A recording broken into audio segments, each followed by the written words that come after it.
Hello and welcome to TAL Radio. At TAL, we connect those who are willing to give to those who are in need. My lovely audience and my lovely listeners, you are listening and watching to a beautiful series called Mindfulness. And I hope you're gaining a lot of insights about being mindful in today's world. And as usual, the guest of the show is none other than Dr. Sampath. And today's topic is all about technology and human behavior, which I'm sure is one of the most burning topic in every household today. So, Dr. Sampath, welcome to Child Radio. Thank you, and very good afternoon to all the visitors. I don't know what time is their time. It's a lovely time because we can see this lovely, lush green garden, at your backdrop, and it's so beautiful to see lovely sunshine at your end. Oh, yes, I think finally the winter is going and we are just getting into early summer. Lovely. All right. So, Dr. Sampath, technology and human behavior. First of all, how do we correlate these two things together? See, I think first of all, we should understand technology is a tool. By itself, it has no value until somebody uses it very appropriately for enabling or helping individuals to understand their behavior. Now, one of these very nice things about technology is technology can do a lot of analytics for us. It can look at patterns, it can predict certain patterns based on certain data, certain ways of looking at things. So, technology and human behavior, when we see what is the bridge between the two of them, technology will allow us to interpret human behavior a little more accurately than doing it loosely. Technology also is capable of bringing in a lot of data. And today, we all talk about evidence based or data based feedback. When we want to give feedback to somebody, what is the basis on which we are giving that feedback? I think if we have appropriate technology, which is used to gather information, analyze that information, and provide that information appropriately, I think then there is a great benefit of technology in understanding and enabling an individual about his or her behavior. Something really struck me when you said about not just the data, but it does help you to analyze human behavior probably to a better extent that what as such, because everybody is not a psychologist to read everybody's mind, maybe in a more truthful manner. So maybe is it that maybe I'm little out of the context also, but I would like to fit in the context here as well. Is the reason that technology is more used in like I would say, when it comes to a lot of criminal cases or injustice and all these, lie detector tests and all, is that the reason that we trust technology more and we can say this thing? Not necessarily. I think technology, they've used it in tracking repeat offenders in the US because it has a pattern, it has a trend, and those were the old usage. Currently, with AI coming in, one can go to ChatGPT latest version and say, what are the things I need to do to better manage my time? And ChatGPT will give you a list of things that you can do. So technology has also become an aid in personal growth or self-development. What technology can do today with the advent of AI, it can go and search the entire data available across the universe and try to give you the best top three things that I can do to overcome my weakness, whatever those weaknesses are. You will get instant responses. Maybe 20 years ago or 10 years ago, we had to go and ask a coach, we had to go and ask somebody, how do I overcome this? How do I overcome that? But today, I think AI will be able to instantly give you certain clues, certain understanding based on all the knowledge that is already available everywhere. So that's another very interesting aid that technology can do for us in understanding our behavior. You can even go and ask ChatGPT, why does a person behave this way? And ChatGPT will give you certain response. Or you can ask, hey, why does my husband behave like this if you don't understand him?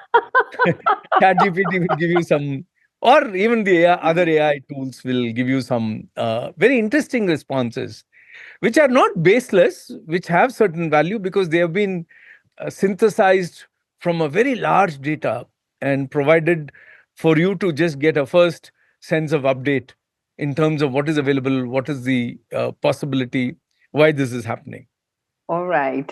I think probably I asked that question maybe because I've been watching a lot of you know crime fiction nowadays. Yeah, I can The understand. series. All Yes. right. So that was on a lighter note. But on a serious note, what would you say, like how technology has actually shaped the way we interact today, both in our personal and professional lives?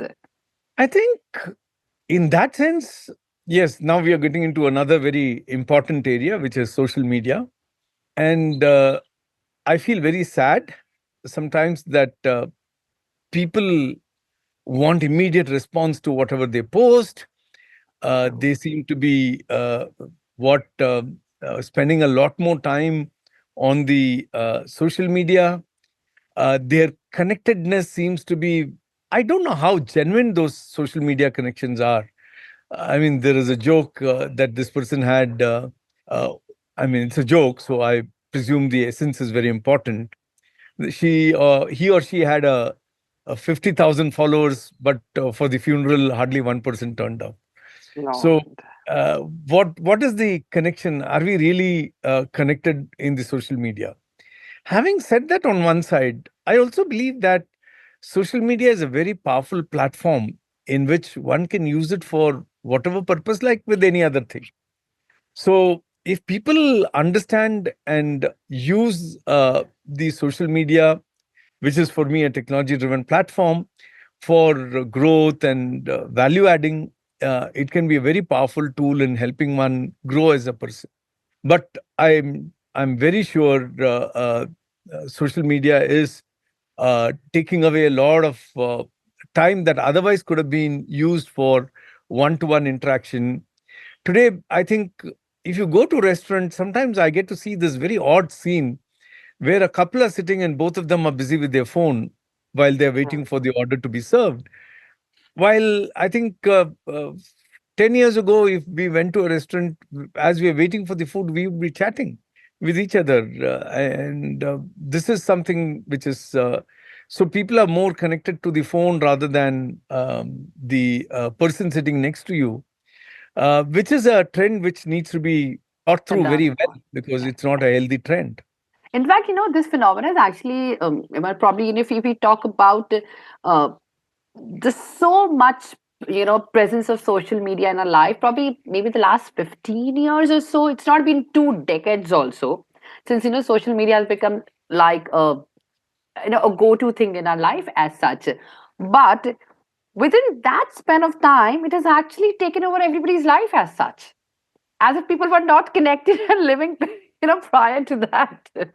So, if I'm to put it in a crisp one statement which shows the seriousness of the issue, social media has taken away socialization as a very key way to relate to each other. And I think all of us are caught up with, I think it was very surprising. We didn't take our phone when we went into Kumbh for our dip, Yes. but I saw almost 9 out of 10 people were taking selfies of their dip. It's a holy, sacred activity. Where do you want to talk about this or share this or spread this? It is so personal to to a person. But I think most of them were focused on the what Telling the selfies and world. talking about, hey, take a picture from here, take a picture from there. And I mean, except for some elderly people who were praying and taking their dip. So this is taking away us from the very focus that we need to give to each activity that we perform. So therefore, I think it's a very concerning factor that we need to be very mindful of. And talking of that, Dr. Sampath, would you like to, I mean, could you just highlight what are the kind of psychological shift that noticing and witnessing in people because of so much, interference of technology in our lives? I think one thing that I anticipate, and I'm beginning to see that already, that people are, particularly the Gen Z or Gen Z, which finds it difficult to talk to each other one on one. They find it easy to send a message and send a what voice note. So one-to-one physical personal conversation seems to be becoming a challenge for people. At another level, I think uh, people are also more preoccupied with themselves rather than. Uh, I mean, human beings are social beings. True. I think the most difficult punishment after capital punishment is isolation. But I think today, if you give a smartphone to a person and isolate that person won't feel isolated. That person will be happy to be connected to the whole world through the phone and be happy. So that is a area that I'm quite genuinely concerned as a sociologist and as a behavioralist. I'm definitely concerned about that. And I think there's also a lot of pressure that is being built through the social media. I mean, consumerism is going That's crazy true. because of social It's going media. crazy. You want to have what others have, and I don't even know if they really have, or is it just a photograph. I mean, so many people post, "Oh, we were in a holiday at Switzerland, and this and that," and immediately you also say, "Oh, I also should go."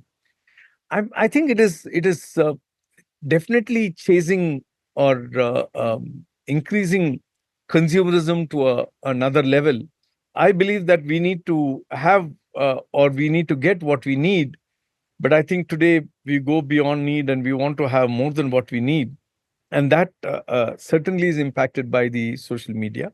Having said that, it's not everything about social media is not bad. It's like it's up to you. What do you use this media for, social media for, or technology for, when it comes to growing yourself or uh, learning from it or whatever it is.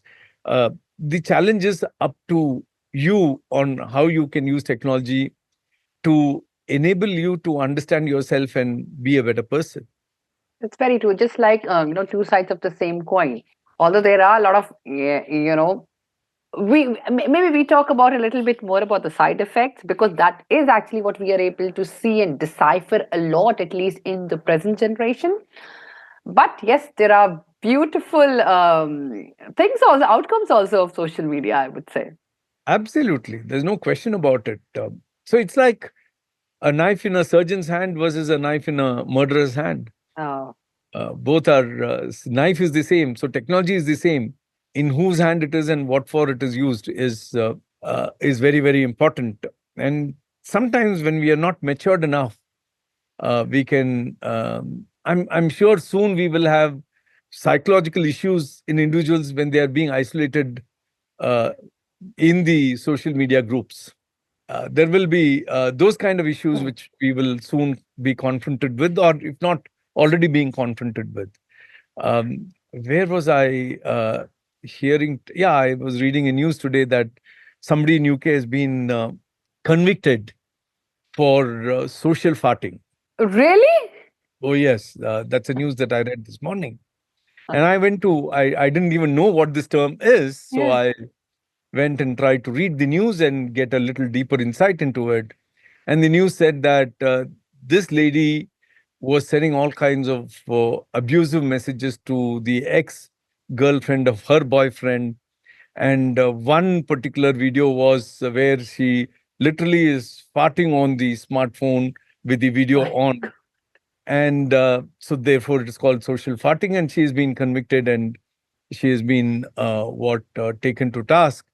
But I mean, I don't think decency would have allowed us to do this kind of things one to one in person. But because you are in isolation, you can do anything and just click a button and send it without even knowing what the consequences could be, what the consequences. implications could be. So, therefore, I think one needs to be very, very mindful in terms of how technology can impact human behavior and what are the goodness about technology, what are the illnesses about technology, needs to be thought through very well if we have to marry them for the upliftment of mankind. Moving on, when you talk about technology, so much of AI presence today, and I don't know what will happen in the future. But what do you think it is doing to our cognitive skills as human? Like, is it making us more smarter or is it making us more dependent? And only few people are getting smarter. See, I'm a strong proponent of quality AI. Okay. What does it do to me? I think till yesterday, knowledge was power, which means if you knew something more than I knew, you are better than me. That's how the society saw both of us. Today, knowledge has been commoditized.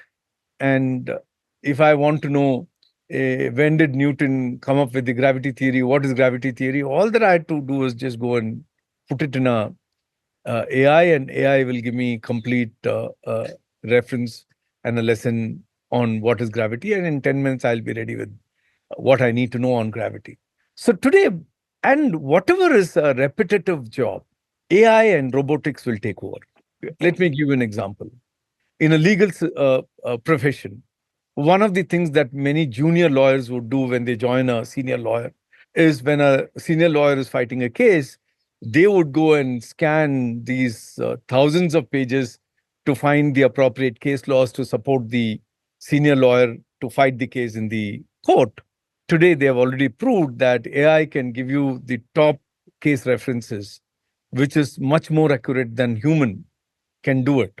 Now, Okay. technically, if you ask me, that referencing was not a very high qualitative value add that any human was doing. We didn't have somebody else who could do this job, so a junior lawyer did that job. Now, what can a junior lawyer do today with the aid of AI and technology? The AI and technology can provide the data required for the junior lawyer. It can also give a certain level of interpretation, but the junior lawyer can add few more of his insights based on his understanding of the law and add value and present that to the senior lawyer. Today, if you are not going to be adding value in any profession, forget about just legal, and if you're going to be doing routine, mundane jobs, you are at a great risk of losing your job. So I think what AI is likely to do to human beings is it is likely to free up a lot of our time, wherein we will be able to do whatever we want. And if we have enough resources to spend, I mean, today we have, I mean, my son was here from US for 2 months, and for everything, he either would Swiggy or we wanted to play cards, and he said, wait a minute, I'll get it in 10 minutes. And he just ordered it and it came in 6 minutes. Okay, you paid maybe 30% more or whatever. Now, it saved my time from going to the shop, picking up, Yeah. feeding and picking up the cards that I wanted. Now, what are you going to do with the time you have saved? What are you going to do with the time that you're left with because you don't have to do routine, mundane tasks? So, that is a decision that the current generation will have to take.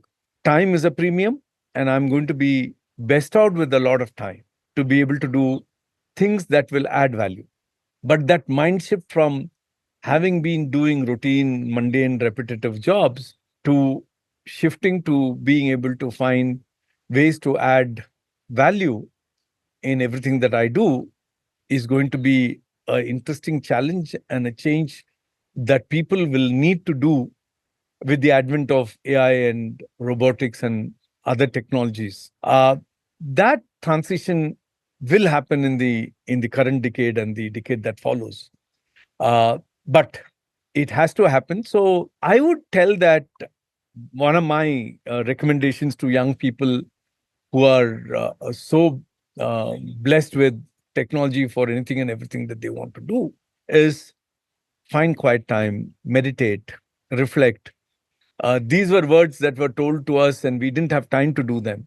Today, it's still relevant. And I think individuals need to do this so that they will be able to make better use of their time and take more advantage of the benefit that technologies like artificial intelligence and robotics can provide to us. Talking about organizations, there are certain kind of ethics we follow, and so many decisions we make because of emotional quotient involved. Maybe it could be of the employees or could be of the employers. But if we start giving a lot of decision making in the hands of AI, do you think they would still exist, like the ethical consideration? For example, you need to fire somebody because, of a certain kind of a setup, maybe they were not able to perform or whatever it is. But if you go to a normal human being, they will probably listen to the story that what was the reason, and depending upon the ethics and the situation, and of course the emotional, attachment, they would certainly maybe reconsider this. But do you think if it is for you give everything to technology and let AI conquer all these decision making, at least do this because these are also quite repetitive in nature, hiring and firing. What do you think? What kind of scenario will it be then? I think you need to be very clear with all these AI technology, all the other things that technology would bring, garbage in, garbage out. It depends on what input you give. It's only based on that input the system is going to respond to you. So therefore, I don't have that fear of whether AI will take over human decisions and give all kinds of decisions which may not be appropriate. But if I give the right kind of prompts to AI and say that I want to retain the following set of people with these capabilities and blah, blah, blah, whatever I have to give as a prompt, the system will definitely be able to pick the right kind of people. But if I say that I want to cut 20% of people who are slackening, the AI might use a mindless principle to come up with a list of people who can be sacked. And for all you know, in that list, you may have a very critical resource that got sacked, and the company can may end up having to pay a very heavy price for that. So, therefore, what is important is we need to be very, very mindful in terms of what are we asking the system to do for us, which otherwise we would have done ourselves. If I was to do that, I would have taken 8 hours and the system would take 8 minutes to do that. But what is that I want to do? So, therefore, the quality of human mind has to definitely be upgraded for it to ask for quality things so that the decisions will be quality. The AI and the machine will help you to come up with what you want. That is it saving that the machine will do for us in terms of time. But what is the quality, what input we gave for the machine to be able to give us a quality output? So therefore, it is simple as garbage in, garbage out.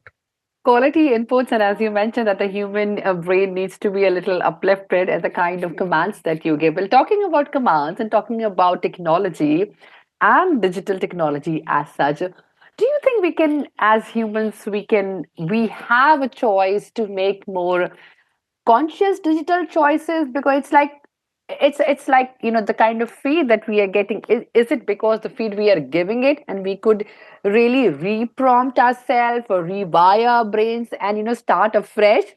Or do you think we will keep on lingering on to the kind of content that we really have as of now? So there will be, my guess is there will be two sets of people who will evolve in the years to come. One would be the people who would use all these AI and other related technologies to be able to deliver results.